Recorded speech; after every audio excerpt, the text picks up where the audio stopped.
Good afternoon. It is a beautiful Thursday morning here for afternoon. It's been a minute, guys. This is your co-host, Impeccable. Welcome to the Chicken Box, everybody. Courtney, how are you? This wonderful Thursday. I'm doing well. I am blessed to be here. Every day above ground is a great day. So I'm feeling it. How are you Doc, guys? great, Dr. Draper. I am well, thank you. Every day above ground is a is a good day. We could have a lot to complain about, but I choose. I had a friend that when you asked him how he was, he says, "I choose to be well." So I choose to be well. How you doing, Impeccable? Glad to see you. Absolutely. This is Black people versus tech, and I'm trying to get some tech. I'm searching around for tech. They're trying to make cities hot. They're trying to make all this technology around us. What good is it? That's a lot of good. And then sometimes it's no good. You can have a smartphone that's smarter than ever, but then when the battery runs low, you can't find anything. You can't find the phone number. You can't find the password. You can't find whatever it is that you're looking for. But if it's your first time tuning in to the Chicken Box, it is powered by the Afro American newspaper, the 130-year-old black business, which is the oldest black business in Maryland, third oldest in the country, where we are powering information all over the world. It started out right here in the Baltimore area. I'm actually just landing in Austin, Texas for the Afro Tech Conference. Play on the word Afro. It's a lot of Afros out there, but it's the biggest black tech conference in the world. And so I will be reporting back on some of those actions. But today we're talking about technology, and we wanted to invite a couple of our friends from the Afro. Longtime friend Seth McMillan. I don't know if you know him. Little known fact that the Seth, how are you today? I'm doing great. Great to be here. Glad to join you guys. Absolutely. We had our domain name afro.com probably at least 35 years ago, something like that. Yeah, honestly, I We think went, the year was around maybe 1990, 89, 90, a long time, very long time. I just remember that we beat USA Today with the .com at the moment back in the day. So that was, the Afro's always been leading in technology. In case you did not know that, but we're gonna speak our truth about tech. You can talk about tech for the whole day, a whole year, the whole week, and still not catch up on all the tech that's going on. But Steph was our very one, or at least was you our very first webmaster? I was the very first webmaster, and it was a new term coined that same year. Yeah, I was Yafo's very first webmaster. So I'm honored. I get my badge. Absolutely. As And long as you're not looking for, long as you're not looking for a blue check, you good. Got absolutely. your badge. Got your badge. So a lot of us don't know Seth is behind the scenes helping power Afro.com for years. You don't see him because he's in the matrix most of the time, but we just wanted to bring him on one to say thank you for all you do, for Absolutely. keeping us digitally safe and technology sounds, and just talk tech with us for a minute. And so we Absolutely. also wanted to invite our director of digital media Solutions. Solutions. solutions. Digital. Right. Right. This year, Dana Peck. How are Hey, you? This everybody, doing great. Great to see all my this partners here. I work a Everybody. lot behind the scenes with Seth, so it's good to see you. Thanks for joining us, Seth. Absolutely. Good to see you so guys. we had our we're still here our digital technology paper this week. And yes, we still do have a paper, even though we have Afro.com going on. So everything, the whole issue is all about living with technology. So if you aren't a subscriber or haven't seen that, go there. If not, go to Afro.com and catch some of that tech news there. But let's just jump into technology. Let me see. What are the buzzwords or what are the things that are most glaring to you tech wise right now? Let's start with you, Seth. Wow, from the consumer side, kind of like globally. globally or consumer side? Because Dr. Draper, did you want to say something? No, I said, why not? Let's go global. Let's go Let's global. go global. Because Go ahead. they said as African Americans, we're again large consumers. We're really doing well now. It used to be a digital divide where you couldn't get internet service, and now the problem is we're not participating in the ecosystem enough to make any of the real wealth in technology or making a real impact in it. But I'll let you go just off the top, Seth, or what you think globally.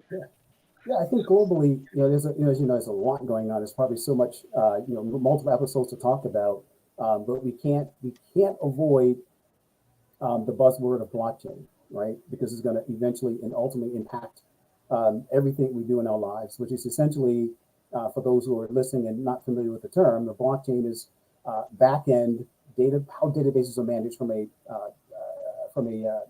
encryption perspective, where there are layers of security that ensures, which is why Bitcoin and other cryptocurrency rely on it in terms of its transactions. It's ledger-based transactions where literally blocks of data send a unique code from one block to the other, and only that block can receive that code. So it's a really great concept in terms of how transactions will impact us in the future. So that's one of them. It's going to impact everything we do when we talk database and transactions, e-commerce. It's all going to be driven by blockchain. So that's one of them.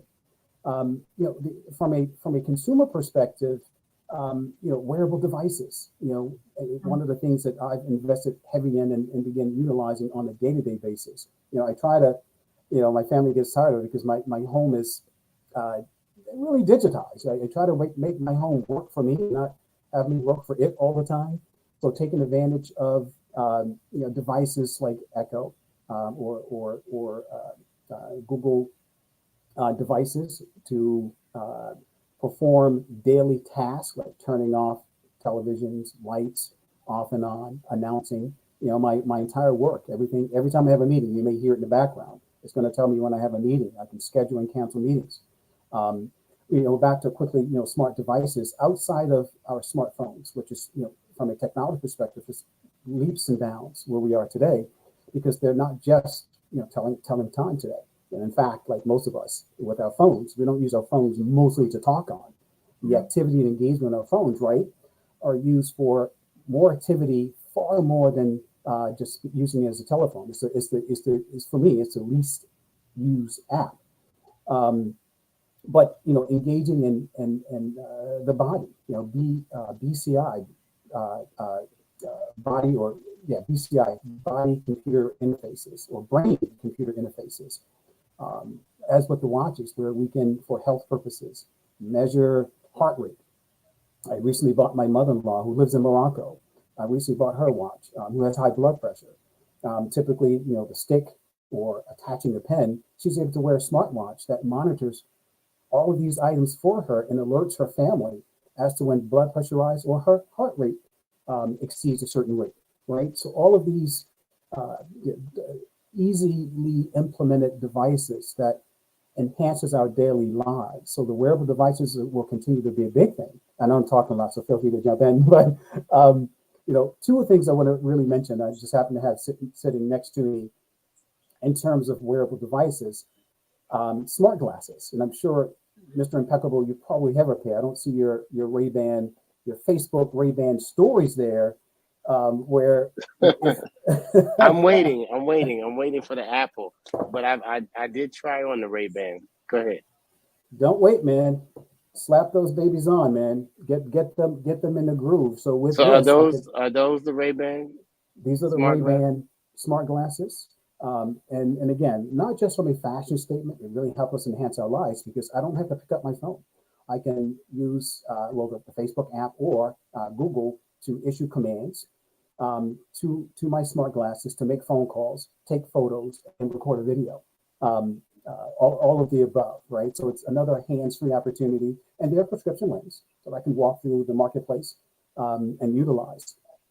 Again, more convenience, wearable devices. And I'll shut up after this. I'm really excited to share. If you haven't, or if you don't believe in these things, right? So this is a brain to computer interface. Everybody, Wow. a brain to computer Brain to interface. BCI, big technology, and it's really started to be driven by Elon Musk. So what this particular device does, and again, enhancing our health in our daily lives. If you're into praying and meditation, what it does is send very subtle, very safe brainwaves. Very subtle. I'll emphasize the safe brainwaves because our brains are made up of electricity. So what it does is focus on particular parts of the brain to enhance sleep, relaxation, and energy and concentration. Right. So depending on where you wear it, on the front, frontal lobe, the back of the head, it focuses on those particular parts of the brain to again enhance those abilities. But more importantly, right, so we think about what Elon Musk is trying to do with those implants, and this is in place of an implant, right? So Elon Musk is pushing the implant that will, I forget the name of the device, Neuralink, right, which is going to be an implant, a very small implant on the brain with an earpiece behind it that will do miracles for those who are paraplegic, can't walk, with some debilitating physical ailments. It's going to help them walk again. Already been tested in, I know it sounds scary, already tested in mice, rabbits, and monkeys. And the FDA has given them the green light to move forward with testing in human beings. So it really is wearable technology that will help us enhance our daily lives. And you talked about the Matrix early, Kevin. I'm looking forward to that implant. I want to be able to download a piece of software or a knowledge base and run with it without having to necessarily learn it. I am lining up. I'm telling you, I'm in line. I'll stand in that short line of people ready to test this thing. And we will get the full report from you too when you. Right. You just, and so Seth, the way you're describing all of that technology for the brain, is that what, not with the implantation, but is that what was happening? What was happening technologically with the diplomats or the people who were working for the United States and went to different countries and then had this impact on their brain? What kind of technology was that? What do you think? So what we need to know is that our Defense Department has that same technology in place today. China has it. It's manipulating the airwaves, sending signals. And I will tell you, just using this one device, and if you overconsume it, because it's sending waves, I'll say shock waves, controlled in a controlled fashion. But if you overconsume it, you can feel nauseated. You can feel a bit of nausea and get sick because you're overwhelming your brain. With that in mind, we have the ability via satellite and other very powerful vibration machines to send and direct and target groups of individuals, 20th century warfare, and targeting individuals to cause ailments using airwaves. It is real. So it is. So that what was going on. Now that's really scary when you talk about it in terms of 21st century warfare, and it's already in the technology. By the time we find out about technology, especially from government, it's already out there. It'll be too late. We'll be impacted by it. But yes, it is real. We should believe that. No scary tactics. This stuff is real. we see Tony says, "Hey Tony, thanks for tuning in. If you don't have technology skills, you might not have access to money in the future." That's a good point because they're moving to digital currency. I don't know if you've noticed, they're kind of getting rid of coins. You're going to a lot of vendors who are saying they are card only, digital transactions only. They're taking the cash out of the game. If you just tuned in, this is Black People versus Tech. This is the Afro's Technology, Living with Technology edition. And tech is all around us. And Seth is our resident for over 20 something years. Before websites were easy to do on Wix and all of that good old stuff, he was back there in the Matrix coding. Courtney, what you Gen Z? What's popping up tech wise for you? So for us, I think artificial intelligence is something that's like a great advancement in technology. AI, it's like voice assistants like Siri or, like facial recognition. But my thing is, I feel like this advancement in technology is starting to like infringe on our privacy. Like, I feel like it's starting to get like too personal. Like, we saved our fingerprints on the iPhone, like it has our face saved. So it's starting to get like very personal. So I don't know how other people feel about it, but personally, I don't like that. So you're saying you like some of the AI, but it feels like it is always listening. Yeah. So I mean, so we learned, and Seth might be familiar with it. We learned years ago that even if the iPhone or your smartphones were turned off, they could still listen Mhm. to what's going on in the room. I was told that when the cable companies made everybody put a box in every room, that was also a surveillance device to listen in what's going on in people's homes. Uh, you think you're checking privacy, but that daggone thing, if you have your smartphone or what's the Amazon thing, Alexa, or those things are always, I mean, even if you say something close to something on Siri or Google, it'll go, huh? All of a sudden, you're not even talking to your smartphone or your smart device, and it's like, huh? Can I help you with that? And so, Courtney, I understand they cross the line sometimes. I'm like, don't turn the camera on. Don't take your phone in the bathroom, right? Just turn the camera on while you're in the shower. You don't know what pictures and images. Speaking of that, that's a whole nother show. With, with all this picture videos that people are sending over the internet, but technology is right in our face. Dana, what's jumping out in your mind as and then once you answer, I want to tell you the Afro is always been cutting edge. Like I said, we've had our domain. Uh, one time, somebody at GoDaddy, Seth was like, "How'd you think of that name?" I was like, and we've only had it for 130 years, but anyway, I think the domain, if we were to sell it, and people sell their domain, they were saying close to $50,000 or $100,000. So we're not selling it. But anyway, Dana, When what you guys were talking about the different privacy issues and what kind of intel that technology is now gathering, we use that too. On websites, we use that to make an offer to someone. So we're leveraging in that way. So we're looking at ways to better serve our readers, and, looking at the UX. The UX is user experience. So you need some kind of intel. So, Seth and I met yesterday and he was asking about something that we use called Hotjar. So we can look at the activities. It's anonymous, but we can look at the activities of people who come onto our website to make it a better experience for them. So, we're trying to figure out where to place, for example, sponsor content. And so we're looking at, well, where are people going? Are they using the nav bar? Are they using the drop down? So we use this in a way to better inform us to make really important intentional decisions about user experiences and to improve ultimately our bottom line. So it's something we're really interested in doing at the Afro, being on the cutting edge, learning new technology. We're involved in lots of different labs. And that's one of the things that we're focusing on, user experience. The other is the use of video. So, for example, in this show, we need to, how do we expand the reach of this show? So everyone's not going to sit here and watch it for an hour, but we need to look and see, well, how long are they watching it for? When are they watching it? How can we package it in ways that people can consume some of these key nuggets? Like Seth was spinning, he's always got the knowledge. We can get some of these sound bites from Seth and push that through social. So we just have to be strategic and leverage technology appropriately.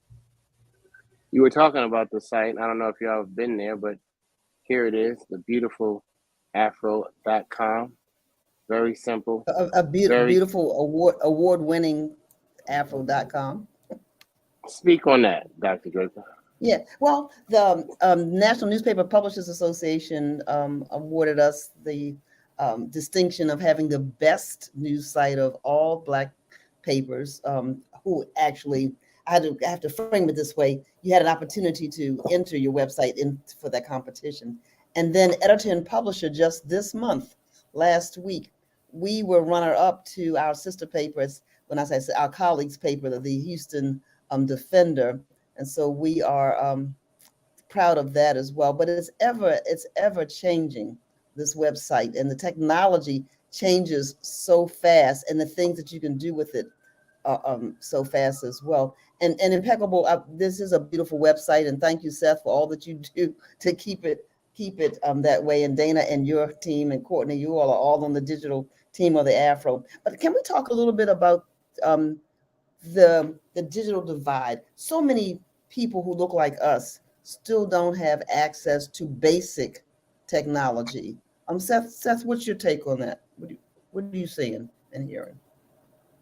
Completely agree. And I remember, honestly, and this is, and Dr. Draper, what you're saying isn't new, unfortunately. I remember while at the Afro, a consultant came to me and asked to participate in the very same process in this digital divide. What today we're calling it, digital equity, and um, uh, where we wanted to put broadband internet. This is during the days of the projects, truly. We wanted to put broadband internet in the homes of the underserved. Um, we met with Baltimore City. It just never took off. There was a lot of paperwork and a lot of red tape, but it never went anywhere. So we're talking literally about 30 years later that it's shameful that we're having that same conversation, where when we reflect just 16, 50 months ago with COVID, we truly saw the impact of that digital divide, because many of our children, and particularly in underserved communities, weren't able to participate in class sessions because they didn't have broadband internet at home. And if they had broadband internet at home, they didn't have a device, be it a tablet or a PC, to participate in classwork. So we saw grades plummet, particularly in the African American community. So it's still, well, we're still seeing some work. I know Comcast, Xfinity, Verizon, they actually are offering programs now. I'm not sure if the listening audience is aware of that, for qualified candidates to receive limited broadband for free. Again, it's an application process. So I'm happy to hear that those types of initiatives, I know the federal government also have some programs in place, but it's still very clear there's a red line between the digital and Black folk. It's true, but it is better. It is better. So that is good, going in the right direction as well. And Seth, I know your time is limited today, so we want to be mindful of your time as well. So can we impeccable? Can we talk a little bit now? This edition, as I said, is beautiful. It talks about I mean, before you do improving that, your okay. can I? What I was looking up before this show was when they were talking a digital divide. They were saying that with the advancements in the smartphone, a lot of people are now able to get access to the internet where before they couldn't at all, which in our communities, in some spaces, in some places. But now they were saying the digital divide is our participation in the new digital ecosystem. And I don't know, Seth, if that's come down your street, or just a percentage of us, and what we can call it whatever valley you want, but they like to call it Silicon Valley, but in certain positions in these tech companies, as well as in what clouds are we controlling, what servers are we controlling, uh, where are we at the table, and the equity wise, what are you hearing about that? And then that's what they say now is the new digital divide, Yeah, because I we've think it's become pretty tech savvy, and African Americans lead in a lot of spaces, social media, and so using the technology, the content creators and things of that nature. But the platforms are not owned and controlled by us beyond our web addresses and our personal websites. And unless that's just making you money personally as a company or as an individual, that doesn't give you any piece of the pie of what's really happening. And then we'll jump to what you was saying, Mr. Draper. Anything you want to speak on about that, Seth? Yeah, everything you just said really is 100. I think there's clearly been some adjustments in how African Americans are utilizing technology, and to be frank, it is because of the African American uses of technology and its limitation. Again, we're really talking about the underserved, working class underserved. The proliferation of mobile technology was contributed, and I'm not sure if this is a known fact, really attributed to how African Americans and other minorities consume digital content. It was because of the lack of broadband. And that really created 5G. Honestly, it really created the need for 5G for better reach to minority markets using these phones. So we share some credit, right, in that space and causing some of this technology. But I agree with you in terms of ownership, participating in ownership and in platforms. We still have a lot of work to do in that space because I'm not aware of any suitable African American owned platforms that are being utilized by either the general or the masses today. I think we still have a lot of work to do in that space.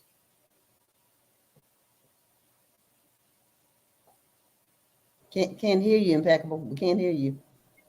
There you go. I know you have a tight tech schedule, and your devices will be telling you to move on. You know. Yes. I don't know if it quite replaces an assistant, but it's great for a reminder. Or two. But if you just some people are like, well, I forgot to do that, and I guess if you took 5 seconds to say, hey Google, or hey Siri, send me a reminder at so and so to call Courtney, or to call Dana. But just before we let you go, just last words from you. I know that's hard, and those are some cool devices, by the way. Thanks for sharing. You're very welcome. I'm happy to be here. I think from a keep up with the fight, the trends. African Americans, Black and tech. There is space. There's opportunities for us. We just have to, some of what you said, have to go after it and want to participate in it, and let them tell you no. But there's certainly a lot of opportunity out there for us. We have to stay engaged. Absolutely. So the STEM is the way to go in schools, and to really get involved in this digital community. You said blockchain. They're gonna need blockchain developers, apps, all kind of things that'll be moving on this new blockchain ledger. Don't kind of foo it off because people are like, well, that crypto or that's just a fad. So much a fad that they changed the Staples Center to the crypto.com arena. I don't think their intent is for it to be a fad, and a lot of times when you see these prices going down, it's so they can get in and scare you and buy more of it because something is brewing in the background.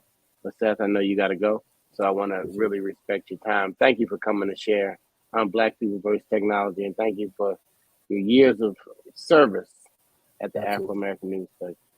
And we really appreciate you. Have a wonderful day. Thanks, Seth. I'm going to get my glasses. I'm ready to get my glasses. Yes, grab yourself a pair. Okay. Care. Thanks a lot. Several pair. All righty. Thanks. Bye-bye. Bye-bye. If you just tuned in, this is Black People versus Tech. How are you faring? What have you learned about? What is on your tech list? Are your children asking for tech gifts this year? You know what I mean? Are they asking? What are they asking for different, or is it the same? iPads and Apple Watches and earpods and on those type of things. Or are they asking for new tech toys? But Dr. Draper, what jumped out at you in this week's edition? What jumped out at me, and it goes right along with what you're talking about. One of the articles that we have in this, I mean, the entire edition is all about tech. It's a tech watch on 7 Black-owned startups to keep your eye on, right?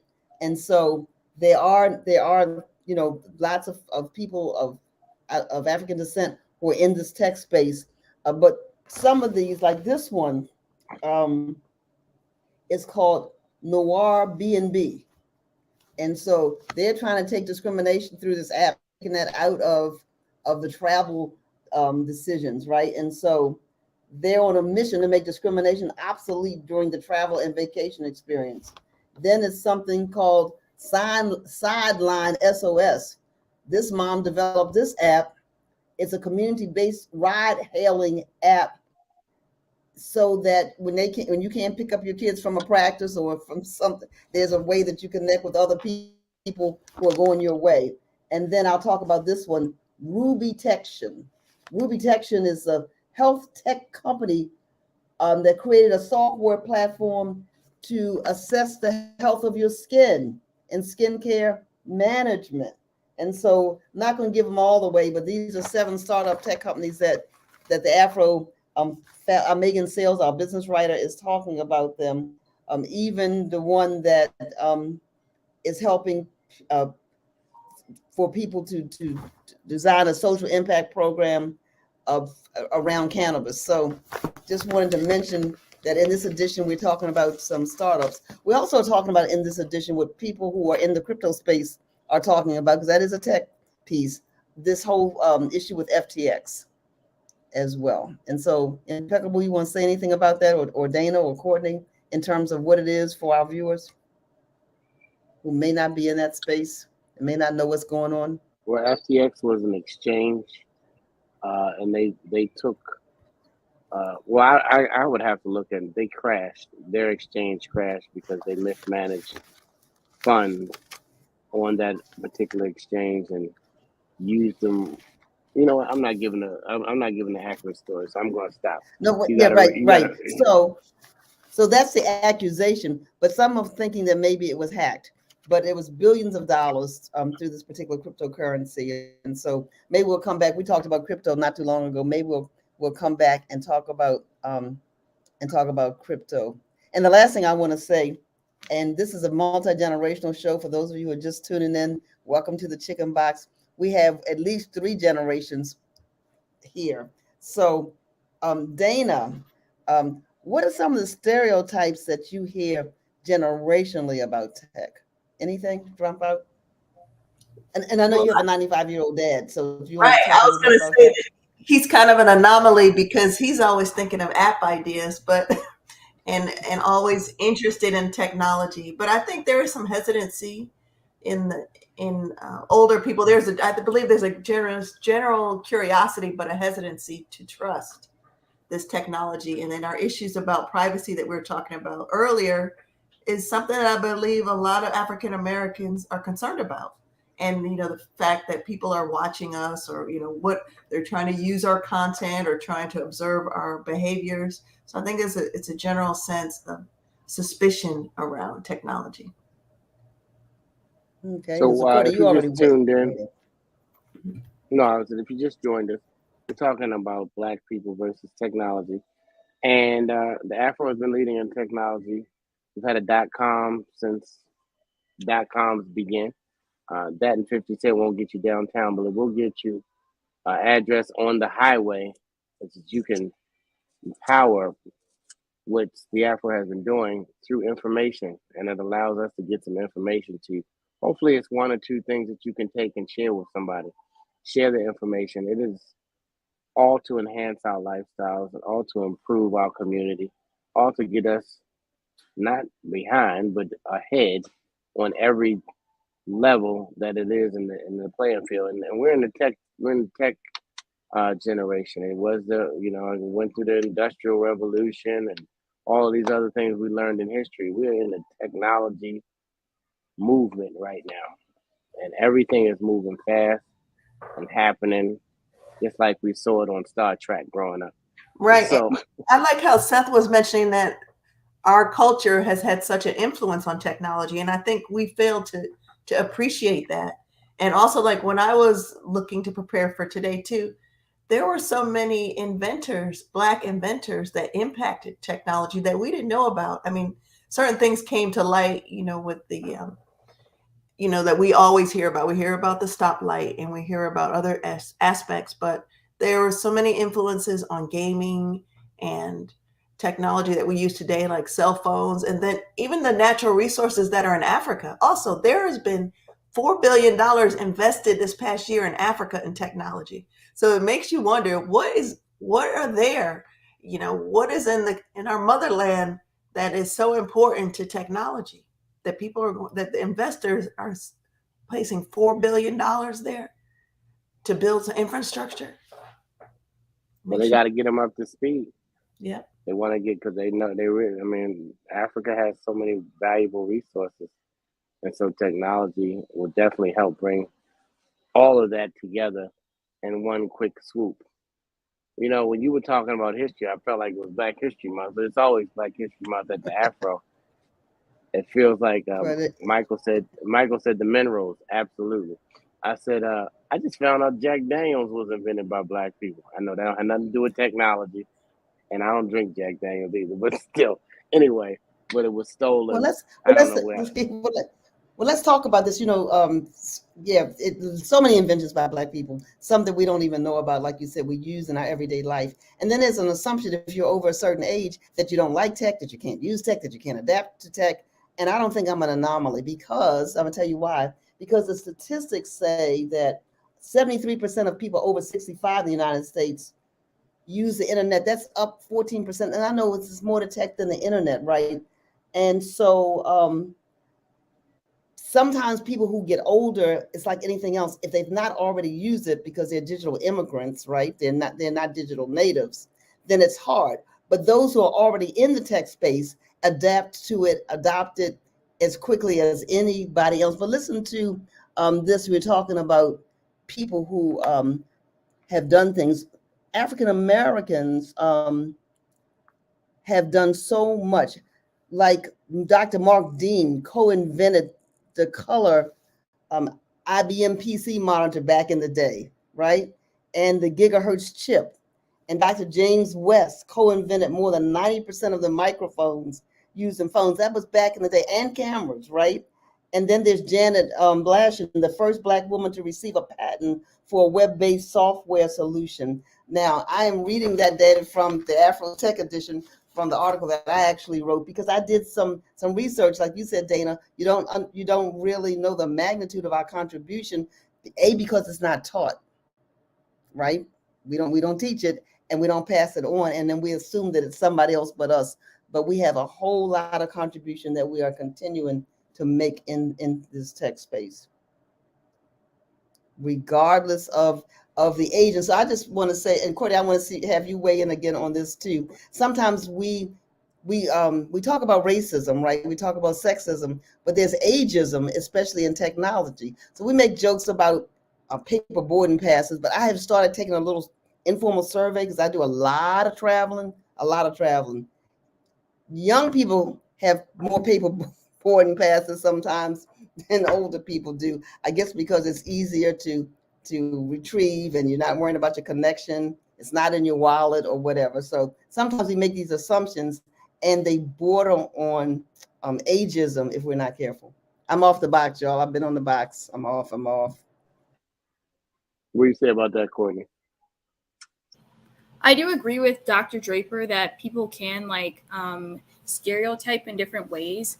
And I do think that, at least in my generation, we do use old fashioned ways. Like we can use our phone for traveling, for example. But I think getting a boarding pass is very convenient. And you can just go up to the gate and it's simple. So we don't use our phone for everything. So I think people make assumptions that based on your age or what generation you're in, that you have to use technology a certain way, which I don't think that's accurate at all.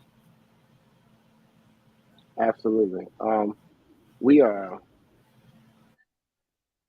on technology now. I know that the pandemic caused a lot of streaming to really pick up. And a lot of people who never turned on their digital camera at all to do anything, let's take a selfie, uh, began to use their technology during the pandemic, and really pushed a lot of companies forward. It pushed people into spaces and places. And, I hate to say it, but it's not a shameless plug, but Apple has pushed a lot of us into the future. Because remember, they had the earbuds that had the wire, and then they made everything wireless and didn't even let you have a plug to plug it in. So, uh, is that a good thing or a bad thing? A different plug every time you upgrade it, but go ahead. Absolutely. But they moved us along, and sometimes you need something to push you along technology wise. But uh, let's get on the box, guys, and really say our last words about technology, because as I said, we could talk about technology all day. And so, Well, I was thinking in our generation, Gen X, we kind of straddled the technology, that we were part of the generation that used a phone that's attached to the wall, and we have our cell phone. We're the generation. I brought a typewriter to college, and then towards the end, then we went to a computer lab to do our papers. And now, you can't operate as a student without a laptop at school. So our children, in the late teens and 20s, they make fun of fun of me, because I guess my first thought for maybe for social or the cell phone isn't their first thought. They were brought up with a cell phone, so they know how to. I guess they're thinking in a certain way about technology, and I'm thinking perhaps another way. So I guess my box moment is that we need to extend grace to across the generations. But I'm just telling the value of personal communication. And you're big, impeccable about picking up the phone, but these kids are big about, we're just going to text. We'll text our whole conversation and what we want and what we don't like and what have you through a text message instead of picking up the phone. that might be a whole nother box, because people read a lot in the text messages. You could text something one way, and a person feels a way about how you text them or responded, or the timing, how quick you or responded, the timing, like or when they you left me responded. I know you saw my text. right. Or if you really are on the borderline about what you said, you put LOL behind it just to see. I'm just joking, but Right. I'm serious. I'm really serious. I mean, that might be a whole show about just the meaning of this texting, because I'm like, you asking me for money and you write in the other room Right. through text, which kills some of the social skills. I wonder, does this generation have the same kind of social skills that they will need, or maybe they won't need it? Because everything, even from customer support, you can get faster service sometimes chatting with somebody. Right. And you back and forth and you frustrated. You like, I just want to tell you what's wrong. No. And then you got to type up a whole paragraph about what's wrong, and then they send you something and they don't fix it. But now I guess I was on a rant. That was not being on the box. That was a digital rant right there. But Dr. Draper, you want to get on the box? Yeah, I do. I want to get on the something. box. I want to give a shout out to Tyrone Taborn Career Communication Group. They have something called STEM City USA, and in February they'll have a conference called the MetaQuake. The MetaQuake really have done a deep dive into this metaverse. Taborn has always been on the cutting edge, and he, is a person who has a book coming out about this MetaQuake. And I want to just talk about the fact that he's saying that there are going to be employment opportunities across all industries because of the metaverse. Maybe we'll do another whole show on the metaverse, but he is one of our two sponsors along with Fitzgerald Financial Group for this edition. So a shout out to STEM City USA, shout out to Fitzgerald Financial Group Shout out to all of those who contributed to this edition. It sounds funny talking about a tech edition in print, but there are a lot of print technology magazines and things still being printed and distributed. But our content and Impeccable, you said at the beginning, I know I'm still on the box, that people should look at their edition. This just came, so if you're a subscriber, you don't have it yet, but look out for it. You'll have it tomorrow, and probably no later than Saturday. If you're not a subscriber, I'm on the box. Please go to afro.com. We need your support. We need your support. So become a subscriber, become a collaborator with us. We're not asking for anything that is going to harm any of us. This is something for our good. We want to hear from you. I think, Dana, the survey is over. We wanted to hear from our readers, but there'll be other surveys. So somebody's going to be awarded. What was that prize? Dana, an iPad? Yes, the newest iPad. It was the newest iPad, right? I'm just teasing. You can mask your email now. Say I can mask my email and go for that iPad, but I didn't do that.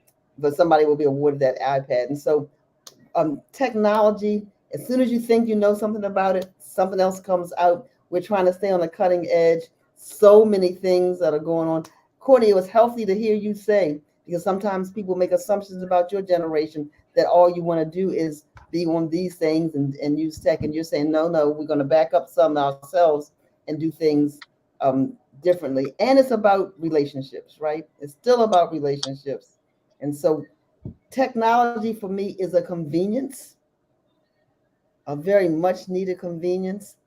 But for some, technology also pushes people to the edge where they don't know how to have relationships one with the other. But there's an app for that to gauge your mood and see whether or not you're on the edge emotionally because of the overuse of technology as well. That article is also in this week's edition, which is called Living with Technology. I am off the box. Courtney, the box is where we speak our truth. That's why we call the show the Chicken Box, powered by the Afro. If you just tuned in, this is where you get up and you just lay on the box and you say whatever you want to say. We don't have to agree with what you're saying, but you say it. Courtney, I definitely appreciated everyone's perspectives. It helped me become more open-minded to the era that we're currently in. So I think people in general, we need to be more open-minded with the advances in technology and not generalize. And, this is going to be our future. Technology isn't going anywhere. But at the same time, I agree with Kevin, don't let it consume you. Don't let it take away from your personal relationships. So it's important to grow, but at the same time, we have to remember sometimes we have to put the phone down and get outside and have personal relationships, because that's what's important at the end of the day. And I'm off.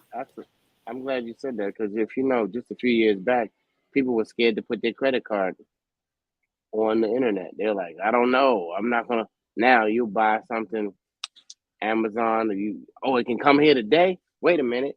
Your credit card's already saved, right? So you already moving. So the more you use it, the more I guess you'll become comfortable with it. But what I realized as I talked about the smartphone earlier is that your smartphone replaced at least 50 different things. You guys, did you know that? 1, it replaced the camera. 2, remember the camcorder? Replaced the camcorder. 3, remember the little portable radio? 4, remember we had just the iPod for your music? Then we had the ebook readers. We used to have a calculator that we set on our desk. If we wanted to, doctors dictate things and take voice notes, replace the voice recorder. You remember everybody had a TomTom, or what was that other thing, the GPS that everybody sat in their window? The phone replaced that. It replaced the flashlight, the leveler, the compass, portable gaming, scanners, the thumb drive, the walkie-talkie, the alarm clock, the wristwatch. Even like a remote control. You can change your channel. You can change your television with your phone now. Yeah, they even have newspapers on this list. Not quite all the way yet, but A lot of people just read their news on their smartphone. Do you remember you used to have a notepad? Remember you used to have a Rolodex, which was your phone book in business that just kept going. Courtney Phone didn't book. know the What, Rolodex. Go ahead. what about watching movies? You can now almost watch everything that you can watch on cable on your smartphone. Email, right on the phone. Web, you can go right to the internet. You don't have to be in front of the computer. Courtney doesn't even remember when it used to make a noise to go on the internet. You remember that, Courtney? I do Oh, you remember do that. remember. Okay, all right, Courtney. We're coming your way now. And they got all kinds of things, even to the point that you can now have your digital wallet. And all you have to do is put your credit card on, and then you don't have to carry your wallet. You just tap your phone. A lot of people don't know it. Put one card in there and just try it, and you'll be like, "Oh my God!" Almost every credit card But reader it's almost gives you the. it's everything. It's your vaccination. I have my your vaccination records are on there. Your credit card, the tickets to events are there. Your boarding pass, boarding passes are there. So many things can go into your wallet, right? Right. Just don't lose your Absolutely. So phone. this has been a great technology addition. I'm glad that we're connected. I don't know. You see the 5G. Our phones are so much faster with 5G, but you need broadband. You need good internet, even to be able to communicate. A lot of this generation, they talk on the phone straight on FaceTime. It was a time if your internet speed wasn't working or you wasn't on Wi-Fi, you couldn't do that because it would just be so slow or to be buffering. But now, clear as day, you can FaceTime a loved one, and that's just a small point. Our loved ones should have smartphones, especially our seniors, and then you can see them and you can share what you're doing with them. So call somebody, share with somebody, and learn about technology. Don't just say, "Oh, I'm not doing that." Try it. You never know how. Look at the smartphone. You probably only use it for a few things and don't really know all the things that you have right in your hand. So use technology as your advantage, but don't use it as an excuse to not be social. Until next week, God willing, we will see you soon. And go to afro.com and get a subscription because we're not controlled by anybody else. We're for us, always, for our community, 130 years in business. The oldest black business in Maryland. I keep stressing it because if you've ever owned a business, most of them don't make it past a year or two. So we always push our organizations and entities, and we want to know about you. If you have a tech business, send it in. We want to know what you're doing. We want to know what you're on the cutting edge of. You may have the next Uber or Uber Eats or Black People Eat or whatever it is that you will be doing. So have a great day, everybody. Talk to Yeah, you before soon. we hang up, Impeccable, before we hang up, I'm hoping maybe next time we'll have it up. We need a survey to ask our viewers, what would you like to see us talk about in 2023 on the box? And so be on the lookout for a survey. We really want your ideas. And we want some of you to come on as guests. If you have an expertise in something or you're passionate about something, we really want to have you on the box. This is a 2-way, 3-way, 4-way conversation, thousands of way conversation. We have 600 and some thousand followers on Facebook. So a whole bunch of folk weigh in after this broadcast, but we want to hear from you. So be on the lookout for that survey. But in the meantime, don't be a chicken. Get on the box. See you later, everybody. Goodbye.